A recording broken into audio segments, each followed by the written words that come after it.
algumas coisas que foram ditas pelo Bruno Musi ontem. Primeiro o seguinte, Gilbert, o Galo deve chegar então a 1 bi e 400 em dívidas, tá? Apesar de que teve uma leve redução da dívida bancária, ainda é o grande gargalo dessa dívida atleticana e o grande ralo de dinheiro do Galo, tá bom? Por causa do pagamento de juros, né? Sim, são cerca de 900 milhões em dívidas bancárias, uma média de custo mensal aí, de custo anual do CDI mais 4,5%, Gilberto Campos, na média. CDI bateu 12,15% em 2024. Então a gente tem um custo de dívida de mais de 15% ao ano. A gente colocando ali nessa casa vamos colocar 1 bi.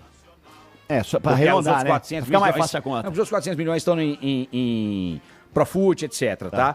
Então, se você tem um custo de 15,30%, são 153 milhões só de dívida de juros, aumento de juros por ano, Gilberto Campos, que é o grande problema pro Atlético. Isso aí dá o quê? Por mês, você vai dividir isso aí por 12? Mais de 20, né? E aí você tem uma folha, né? É uma folha de pagamento. É uma folha do time. É uma folha que você poderia ter ali, você poderia ter mesmo. Mais 1, 2 Hulks ali, porque com esse dinheiro dá pra você pagar mais. Aí o Bruno Henrique, aí aqueles jogadores sonham, que o torcedor acorda sonhando com eles, não sei, os petiscos do casamento do Hulk, mais ou menos esse valor. Pra gente botar assim, em uma forma bem resumida, tá, Gilberto Campos? O que o Bruno Musi falou que é o trabalho deles hoje, dele especificamente, é manter o custo operacional, que é aquele custo recorrente mensal, de quanto recebe e quanto que gasta por mês, no zero ali, equilibrado, ou com o superávit, que esse ano deu 8 milhões, mixaria perto da dívida, e o custo de investimento, ou a rubrica de investimento, que é comprar e vender jogador, também perto do zero. Esse é o objetivo do Atlético. Mas, Gilbert, ainda assim, se o Atlético fizer 0-0 o operacional e 0-0 compra e venda de jogador durante o ano, o Atlético vai ter esses 153 milhões de prejuízo de aumento de dívida. Sempre. Ou seja, para o Atlético pagar os juros... É dinheiro novo, amigo. Ou amortizar qualquer dívida. Só com dinheiro novo. E a gente entende por dinheiro novo o quê? Aporte. Um novo sócio entrando e comprando parte da SAF. Eu brinquei com o Pedrinho. Os próprios sócios sendo aportadores de recursos, fazendo uma chamada de capital para os sócios. Ou então, Gilbert, o quê? Uma venda extraordinária de um atleta da base ou uma premiação extraordinária, o que aconteceria se o Atlético tivesse dinheiro inesperado, que poderia ajudar a amortizar a dívida. Para você ter ideia, os 140 milhões que o Daniel Vorcaro colocou ano passado como aporte, ele secou. Virou nuvem, virou pó. Evaporou. Não pagou nem os juros anuais. Não paga nem os juros anuais.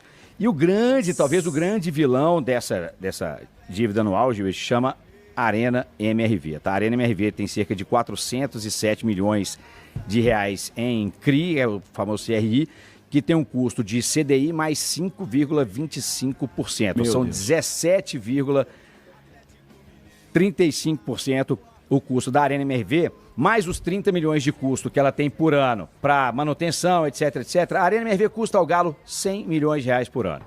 O Atlético precisa, portanto, fazer com que a Arena MRV tenha mais receita, gere mais receita. É a expectativa agora com a colocação do gramado sintético para fazer mais shows. Mas de uma baixa da taxa de juros anual também, que precisa cair, né? E aí isso é consequência de responsabilidade fiscal, mas isso impacta o clube, impacta a vida de todo mundo, inclusive do clube de futebol. Por quê? Por que a Arena dá esse prejuízo hoje? Por que ela tem esse custo hoje?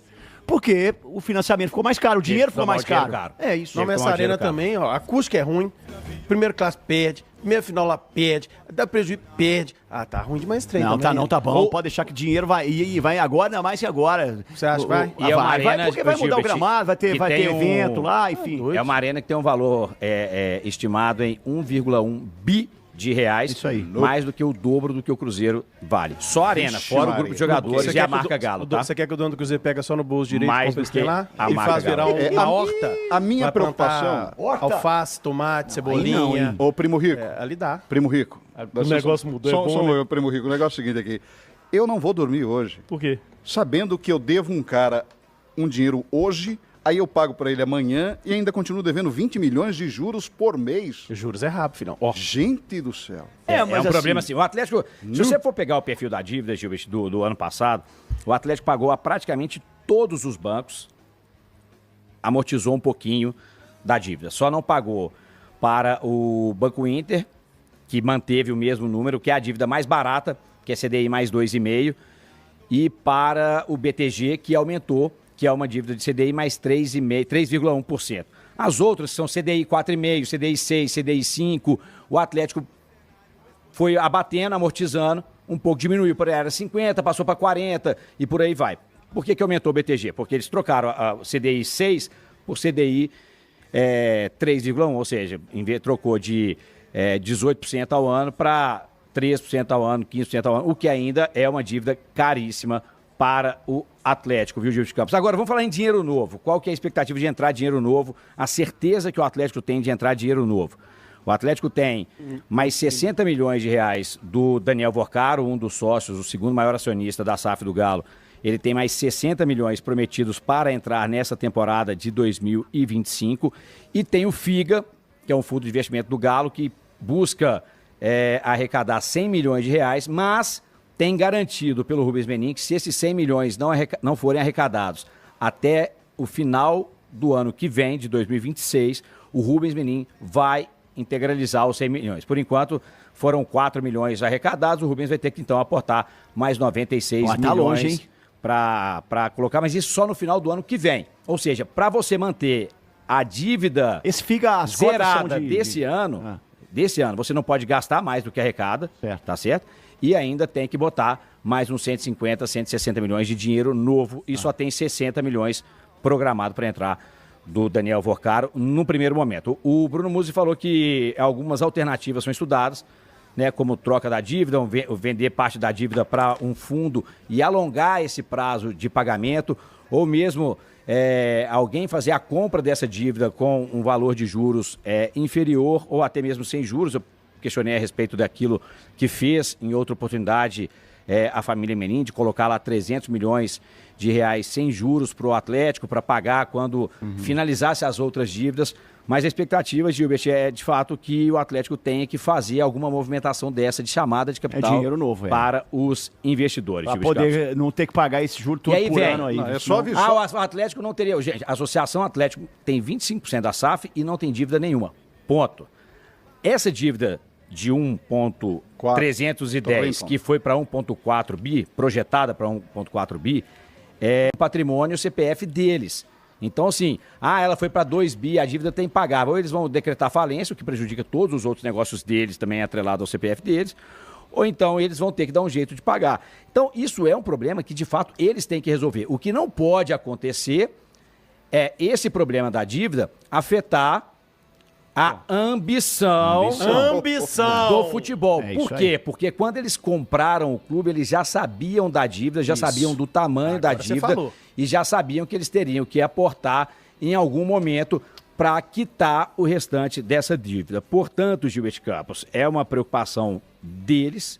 Óbvio que nossa, como torcedor, ela é muito grande, mas para eles deve ser maior ainda, porque são eles que respondem com o próprio patrimônio. Como eu disse, o Atlético, ano passado, Gil, só pra gente ter ideia, o Atlético vendeu 155 milhões de reais, contando a venda do Paulinho, que o Atlético pegou 80%, tá? O Bruno Musi, ele abriu esse número pra gente, 80% ficou com o Atlético dessa venda do Paulinho de 18 milhões de euros.